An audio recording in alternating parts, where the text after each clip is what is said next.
Sophia's POV. The neon sign of intensity loomed overhead, casting an eerie glow on the quiet street. I took a deep breath, steeling myself for my first night of training. The nerves from earlier had returned, but they were mingled with a sense of determination. This was my chance to prove myself that I don't need anyone to survive, especially not my family. I pushed open the door, the bell above tinkling softly as I stepped inside. The bar was dimly lit and almost empty, with only a few staff members bustling about in preparation for the night ahead. Tito, the manager, spotted me immediately and walked over with a welcoming smile. "Hey there, Sophia. Glad you showed up. Ready for your training?" he asked, his voice warm and reassuring, a little more lively compared to the first time I had met him. I nodded, trying to mask my anxiety. "Yes, I think so." "Great. Let me show you around first and then we can get started on your role," Tito said, gesturing for me to follow him as he took off in a quick stride. We started with the main dance floor area, a large open space with a long, sleek bar running along one side and a scattering of tables and chairs on the other. The atmosphere was relaxed, the calm before the storm of the evening rush as the poles shone brightly on top of the podiums.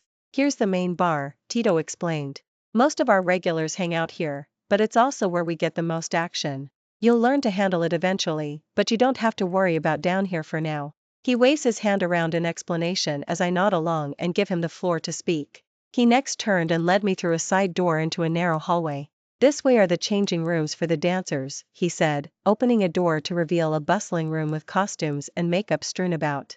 A few dancers were already getting ready, giving me friendly nods as Tito and I passed through.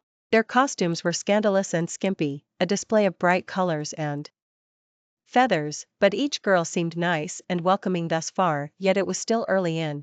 Next, he pointed out the bathrooms and a small cleaning closet. "Pretty standard stuff, but you'll need to know where everything is regardless," he said. Heading back the way we came, we finally approached the set of stairs that led to the VIP lounge on the balcony. The contrast was striking.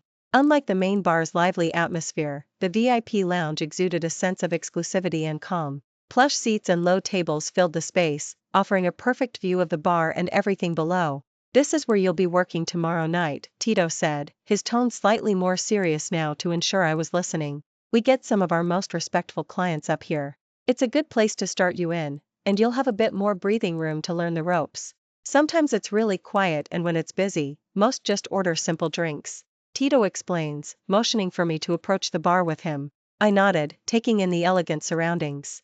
"Got it." Tito led me behind the counter and began to show me the basics of pouring drinks. "It's all about the right balance and control," he explained, demonstrating how to pour a perfect shot before he turned and handed me the large bottle. "Now you try it." My first attempt was disastrous. The bottle slipped from my hand as I tipped it upside down, spilling liquor all over the countertop. My cheeks flushed with embarrassment, but Tito chuckled and shrugged it off, which I was incredibly thankful for. "I guess that this was the whole point in training, right? Don't worry, everyone fumbles at first," he said, handing me a towel as I quickly wipe away my mess. "Try it again and make sure you hold it tight," he instructs. I took a deep breath, placing the towel aside before fixing a new shot glass. This time, I managed to pour a decent shot, though it was still a bit wobbly when I tipped the bottle upwards. "Much better," Tito PR. "Aced. Keep practicing, and you'll get the hang of it. You'll be shocked with how quick you'll get at pouring too." We spent the next hour going over different drinks and techniques. Luckily Tito showed me the instruction list for each one that was hidden under the countertop for good measure, which I would definitely be putting to use. I fumbled a few more times, spilling mixers and dropping garnishes, but Tito was patient, offering guidance and encouragement which surprised me. I didn't take him to be a patient man, but here he was, trying his best to train and prep me for my first real shift tomorrow night. Gradually, my confidence grew, and I started to feel more comfortable behind the bar by the end of the training. "See? You're a natural now," Tito said with a grin as I successfully poured a series of drinks without a single mishap. "Thank you, Tito," I said, feeling a surge of pride. "I really appreciate your help and thanks again for giving me the job." I wiped at my forehead, sighing in relief that I had learned a new skill. "Anytime. You've actually done pretty great," he compliments, as I put the bottles back in their places. After an intense hour of training, Tito and I wrapped things up. I felt a wave of satisfaction wash over me as I cleaned the last of the glasses and set them neatly back in their places. The bar sparkled under the dim lights, a testament to my hard work and newfound skills. Get some rest, and I'll see you tomorrow night. Tito waves me off, as I can't help but hide the smile that stretches across my face as I practically skip out of the bar. The nerves from earlier had transformed into a sense of accomplishment. I had survived my first training session, and despite the initial fumbles, I had proven to myself that I could handle this job. The cool night air greeted me as I stepped outside, the neon sign of intensity now a comforting beacon behind me. I started my walk home, the quiet streets giving me some time to reflect on the evening. My steps were lighter, each one fueled by a newfound confidence. As I turned the last corner onto my street, the sight of my apartment building came into view. My heart sank a little at the familiar rundown exterior, but tonight, even that couldn't dampen my spirits. I was making progress, and that was what mattered. However, my sense of pride quickly turned to anxiety as I spotted my two neighbors loitering out front. They were swigging from a bottle, their movements erratic and unsteady. Their rowdiness echoed through the night, and my heart quickened at the sight of them both, knowing that I would have to pass between them to go through the front door. I instinctively slowed my pace, watching them from a distance. Anxiety flushed through me, and I weighed my options. My apartment was only a few steps away, but the thought of confronting them was too daunting. I made a quick decision to sneak in through the back door, hoping to avoid any unwanted attention. I took a deep breath, steeling myself, and then quietly slipped down the alley that ran alongside the building. The shadows were my allies as I crept toward the back entrance, my footsteps as silent as I could manage on the cracked pavement. Reaching the back door, I fumbled for my keys, my fingers trembling slightly. I could still hear their drunken laughter from the front, and I hurried, desperate to get inside before they both noticed me. The key finally slid into the lock, and I turned it with a soft click. The back hallway was dimly lit and smelled faintly of mildew, but it was a welcome refuge. I closed the door behind me as quietly as possible and made my way up the creaky stairs to my apartment. Each step felt like a small victory, bringing me closer to safety. Once inside, I locked the door and leaned against it, letting out a breath I hadn't realized I'd been holding. The familiar, if shabby, surroundings of my apartment greeted me. It wasn't much, but it was mine, Andy tonight, that felt like enough. I tossed my keys onto the small table by the door and sank onto the floor. The events of the evening played through my mind, a mix of triumph and trepidation. But despite the anxiety of sneaking past my neighbors, I couldn't help but smile. I had taken a big step tonight, both at intensity and in my own personal journey. Sophia's POV. The morning sun peeked through my cracked blinds, dragging me from a restless sleep. I groaned, the familiar ache of exhaustion settling in my bones. Another day of school, another day of navigating the complex social web that I had yet to untangle. I forced myself out of bed and into my little routine, each step bringing me closer to the part of the day I dreaded most, lunch. I arrived early, giving myself time to find my physics class and thankful to find neither Vincent or his side clones in my class today. It was mostly filled with what others would refer to as nerds. The time flew by, before the bell rang and the hallways of the school were buzzing with chatter and laughter as I made my way to the cafeteria. I tried to blend into the crowd, hoping to go unnoticed, which so far I had seemed pretty successful at. The thought of buying lunch for Vincent again made my stomach churn. It had become a daily task that filled me with dread, a reminder of my precarious position here. As I joined the lunch queue, the usual sense of apprehension settled over me as I debated over the different choices today. The line moved slowly, and I stared at the back of the student in front of me, trying to mentally prepare myself for the encounter with Vincent and his crew, whether it would bring me more ridicule or praise. Suddenly, a familiar scent flooded my senses, a mix of fresh pine and something subtly sweet. I looked up, my heart skipping a beat as I found Daryl standing beside me with a playful grin on his face. "Hey there, Sophia. Fancy seeing you here," he said, his tone light and teasing. I blinked in surprise, momentarily thrown off balance. "Oh, hey, Daryl. Didn't expect to see you here," I replied, trying to keep my voice steady. What a dumb thing to say. I didn't expect to see him here? In the lunch line? Ugh. He chuckled, a sound that seemed to chase away some of the tension coiled within me. "Thought I'd join the common folk for a change," he said with a wink. "Plus, I figured you could use some company for lunch today," he offers, as I furrow my brows. I furrowed my brows, both flattered and confused by his sudden interest. "Really? You want to have lunch with me? Why not? You look like you could use a break from the usual routine," he said, his eyes glinting with mischief. "And besides, I have a proposition for you." My curiosity piqued, I tilted my head. "A proposition?" "Yeah," Daryl said, leaning in slightly as the line shuffled forward. How about you don't buy Vincent's lunch today? I blinked, the words not quite registering at first. What? I can't do that. He'll be furious. I would never live it down. I shake my head frantically as he rolls his eyes. Daryl shrugged nonchalantly with a sigh before continuing. Let him be furious. It's not fair to you to be his personal lunch fetcher every day. But he'll make my life hell, I stammered, the panic rising in my chest. The thought of Vincent's anger was enough to make my hands tremble. Daryl's expression softened, and he placed a reassuring hand on my shoulder. Hey, calm down. I'll take the hit for it. I'll grab him a sandwich or something. You don't need to be his errand girl. My mind raced, weighing the consequences. The idea of standing up to Vincent was terrifying, but Daryl's confidence was infectious. I don't know, what if he takes it out on me later? He won't, Daryl said firmly. I'll talk to him. I'll tell him the private lunch deliveries are over. He needs to treat you with respect. This is fucking ridiculous. He concludes as I sigh. I hesitated on the matter, my gaze darting around the cafeteria. The line was moving faster now, bringing me closer to the point of no return. Daryl's hand remained on my shoulder, a steady anchor in the swirling sea of my anxiety. But what if he, trust me, Daryl interrupted gently. I've got this. Vincent can be a jerk, but he's not unreasonable when it comes to me. He'll listen. The sincerity in his eyes calmed some of my fears. Okay, I said, my voice barely above a whisper. Okay, let's do it. Daryl's grin widened, and he gave my shoulder a reassuring squeeze before letting go. That's the spirit. Now, let's get something for ourselves and a simple sandwich for Vincent. We reached the front of the line, and I felt a strange mix of apprehension and relief. Daryl ordered his lunch and then pointed to a ham and cheese sandwich for Vincent. That'll do, he said with a wink in my direction which caused for me to giggle. As we moved to the cashier, I glanced nervously at Daryl. Are you sure about this? I don't want to die. I trail off dramatically. Positive, he said, handing over the money. This is the right thing to do, Sophia. You shouldn't be at anyone's beck and call. We paid for our food and made our way to a table. The cafeteria was buzzing with the usual lunchtime chaos, but I felt a sense of calm settling over me knowing that for the first time, I wasn't sitting alone. Daryl's presence was a comforting buffer against the anxiety that usually accompanied these moments. As we sat down, Daryl stayed for around 10 minutes before he turned to me with a serious expression. I'll take the sandwich to Vincent. You stay here and enjoy the last of your lunch. If he has a problem with it, he'll have to deal with me. I nodded, my gratitude evident in my eyes.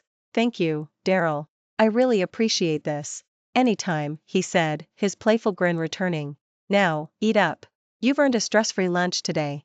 He stood and made his way out of the canteen in search of his friend as I watched his back disappear with a pounding heart. No sooner had he left before the two same cheerleaders from before sauntered over to my table, their expressions a mix of curiosity and disdain. Well, look who's sitting all alone, one of them sneered, flipping her hair over her shoulder as she plopped down across from me. The other one followed suit, her eyes narrowing as she scanned my face. Thought you were smart enough to know your place, the second girl said, her voice dripping with sarcasm. But I guess even the school's charity cases need a reminder sometimes.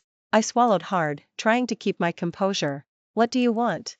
I managed to ask, my voice steady despite the knot forming in my stomach. The first cheerleader known as Kim leaned in, her smile icy. Just a little friendly advice. Don't get too comfortable with Daryl. He's way out of your league, and you wouldn't want Vincent to get the wrong idea. Yeah, the second one added. Vincent's got a temper, and he doesn't like his toys stepping out of line, we would know. I clenched my fists under the table, my pulse quickening. I'm not his toy, I said, my voice firmer than I felt on the inside but still surprisingly quiet. The cheerleaders exchanged amused glances, having got the reaction they had wanted. Sure, you're not, the first one said with a laugh. Just remember what we said. It'd be a shame if you made things harder for yourself around here. With that, they stood and sauntered away, their laughter ringing in my ears like a torture method. I stared after them, the weight of their words pressing down on me. The brief moment of peace I had felt with Daryl was now overshadowed by the looming threat of Vincent and his cheerleader minions who clearly obsessed over him. For now, I focused on finishing my lunch, trying to hold on to the small victories. One step at a time, I reminded myself. One step at a time. Sophia's POV. The day had crawled by agonizing slowness after the encounter with the cheerleaders. I managed to avoid Vincent and his entourage for the remainder of the day, but the absence of Daryl's comforting presence weighed heavily on me. It was silly, really, to feel disappointed that he hadn't sought me out again, but I couldn't shake the feeling of loneliness that settled in the pit of my stomach. I shouldn't even feel this way, not over a boy I've known all of 2 days. He owes me nothing. Embarrassed by my own vulnerability, I focused on the task ahead, my first shift at intensity. The prospect both excited and terrified me. It was a chance to prove myself in a new environment, away from the judgmental eyes of my classmates. But it was also a daunting challenge, stepping into a world so different from the one I was used to. As the final bell rang, signaling the end of the school day, I gathered my belongings and made my way to the exit. The hallways were a blur of activity as students rushed to leave, their voices blending into a cacophony of sound. I pushed through the crowd, my mind already racing ahead. Outside, the loud hum of a sports car caught my eye, its passengers shocking me further when I find Vincent himself to be the one situated behind the wheel. Of course. By his side was Daryl, along with the other blonde and the shaved head one riding in the back. The music thumped loud, as the engine revved itself to life, drawing all and every ounce of attention towards the car. I couldn't shift the feeling of betrayal, watching Daryl laugh by Vincent's side as though he hadn't been encouraging me to stand up to him only hours ago. But I knew they were close, it was my own mistake for trusting any of them in the first place. Watching them ride off, with many females swooning as they pass, I take off quickly in the direction of my apartment, knowing that tonight was the night I was set to make my intensity debut. Feeling as though the days were melting together as I repeated the same walk home, I allowed myself to fall into autopilot, as my feet carried me all the way on their own accord. Luckily, my neighbors seemed to be elsewhere today, as I rushed up the flight of steps and unlocked my door, always ensuring to lock it back over again as soon as I get inside. I washed up and fixed back my hair into a neat pleat to keep it off of my face, knowing that I would thank myself for the style choice later. I took the time I had before my shift to rehearse how to pour and create each drink that I could remember as I closed over my eyes and pretended to do the actions, reminding myself of the many tips and tricks Tito had taught me during training. I can do this. I brushed my teeth and sprayed on some extra deodorant to freshen up, before heading for the door with enough time to spare. I walked quickly through the streets, before reaching my new workplace in record time, either thanks to my nerves or my excitement. As I stepped through the doors of intensity, a rush of adrenaline surged through my veins. The neon lights flickered overhead, casting a kaleidoscope of colors across the dimly lit room.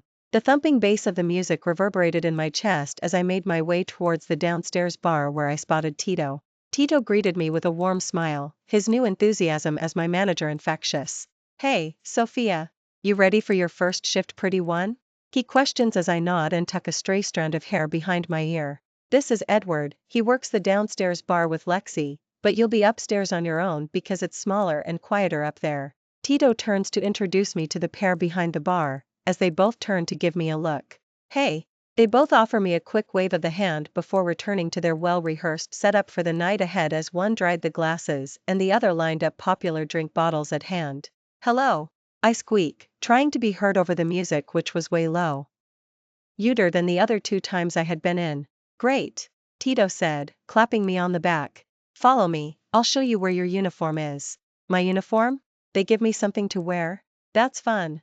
Together, we climbed the stairs to the VIP bar, my heart pounding with each step as I glanced around and noticed a couple of the dancers warming up in their tiny outfits. The VIP lounge was empty for now, but I knew that it could soon be filled with the club's most exclusive clientele. Tito checked his watch, a serious expression crossing his face. "We'll be opening in just over an hour," he said, turning to me. "I'll be downstairs handling jobs, so if you need anything, just let one of the security guards know." I nodded, my stomach fluttering with nerves. "You can change in those bathrooms there and then practice some drink pours if you'd like. Good luck." He points, as I follow his finger towards the corner and nod, gathering up the bag left for me on the bar countertop. I watched as Tito disappeared back down the stairs before turning my attention to the bathrooms as I began to approach, glancing down at the bag in hand. Taking a deep breath, I entered the bathroom and closed the door over behind me before pulling out 2 small articles of clothing to change into. Gulping, I made it work, before exiting the cubicle with a gasp at the sight that greeted me in the mirror, which made my heart sink. I looked ridiculous. The uniform consisted of black sparkly short shorts that barely covered any inch of my thighs and a tight crop top that left little to the imagination. My cheeks flushed as I realized just how revealing the outfit was. But I had no choice. I was an official employee now, and I couldn't back out now. Once I was organized and had given myself a brief pep talk, I took a deep breath and opened the bathroom door, steadying myself for what lay ahead.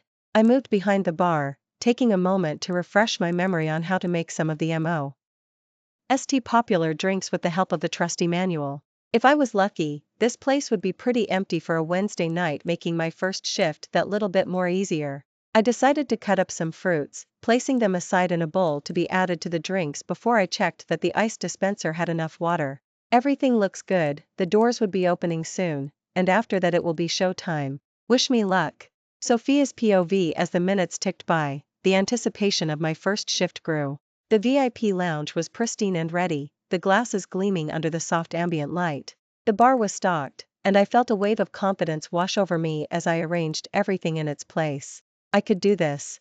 The first customers trickled in, a group of 4 older men, their faces weathered and their voices gruff. They sauntered into the VIP lounge with an air of casual authority, their laughter echoing off the walls. They glanced at me briefly as they approached the bar, their eyes sharp but not unfriendly. "Hey there, sweetheart, you're new," one of them said, a hint of a smile tugging at his lips. "We'll have 4 whiskeys, neat," he concludes, as I smile and make a move.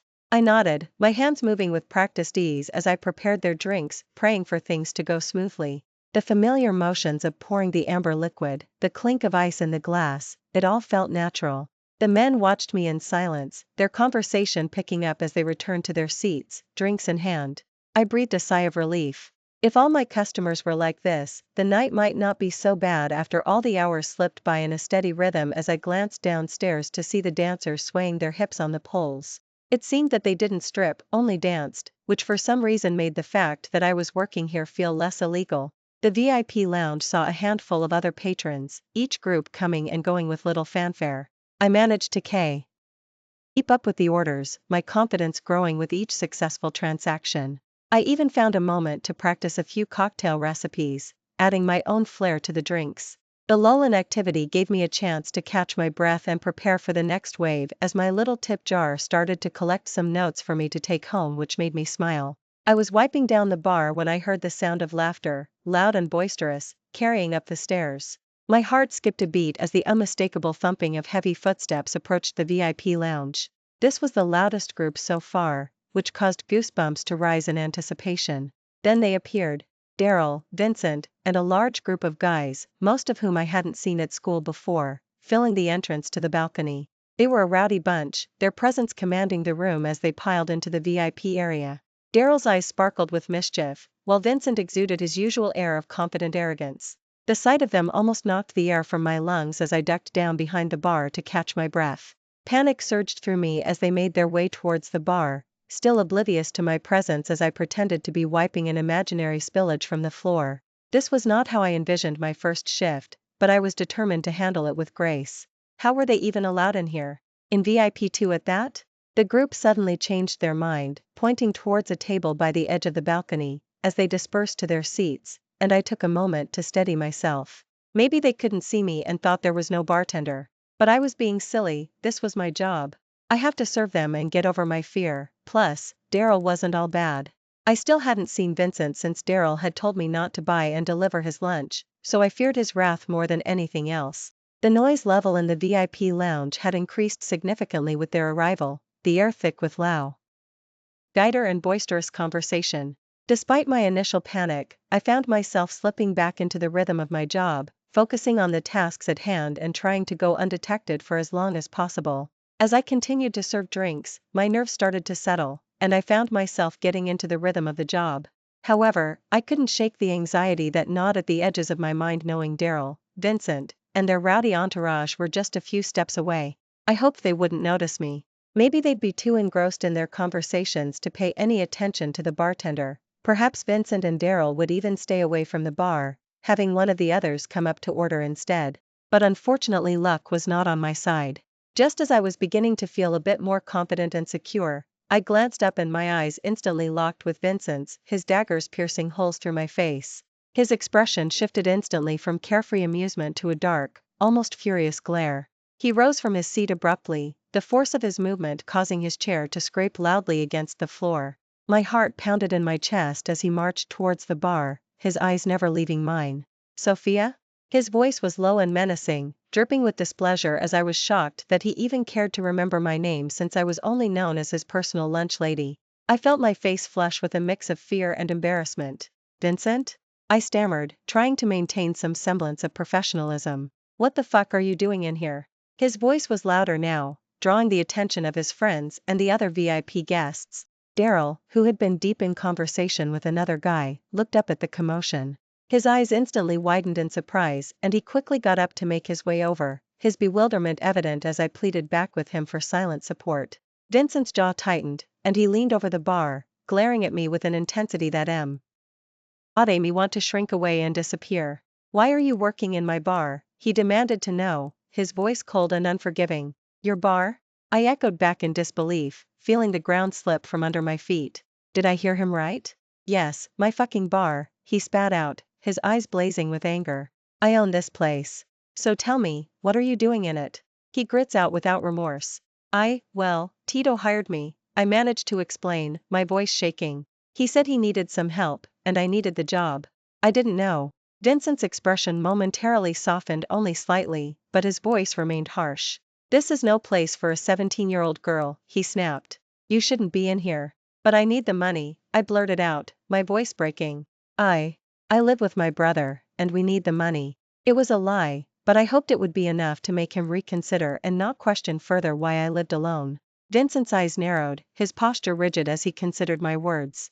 For a moment, I thought he might actually throw me out, but then Daryl stepped in like a knight in shining armor. Vincent, come on man, Daryl said, his tone a mix of concern and frustration. She just started here. She didn't know it was your place. Let her stay? Tito put her up here. It's always quiet up top so it will be no hassle. Grateful, I offered Daryl a thankful nod as he returned the gesture and looked to Vincent for his final verdict. Vincent looked between Daryl and me, his anger still evidently simmering beneath the surface. This isn't a joke, Daryl. She shouldn't be working in here. What's with you two anyhow? He accuses, as my cheeks instantly flush. Look, I'll keep an eye on her myself, Daryl promised, his voice firm. We all can, she obviously wants this job, Vin.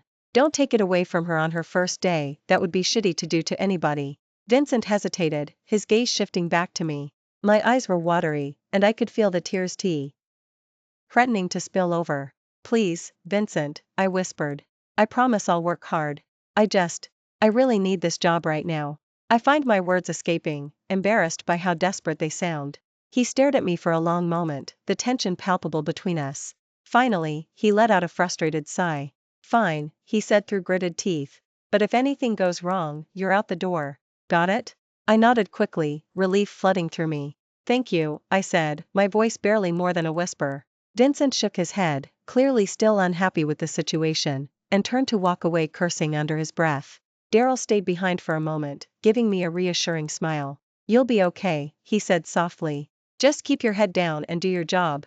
I'll make sure nothing happens to you either. I told you he wasn't all bad, he just needs talked around sometimes. Thank you, I replied gently, my voice shaky but grateful for his help in handling the situation for me. He nodded and then followed Vincent back to their table, leaving me to catch my breath and steady my pounding heart. The night was far from over, but at least now I had a chance to prove myself and to keep my job.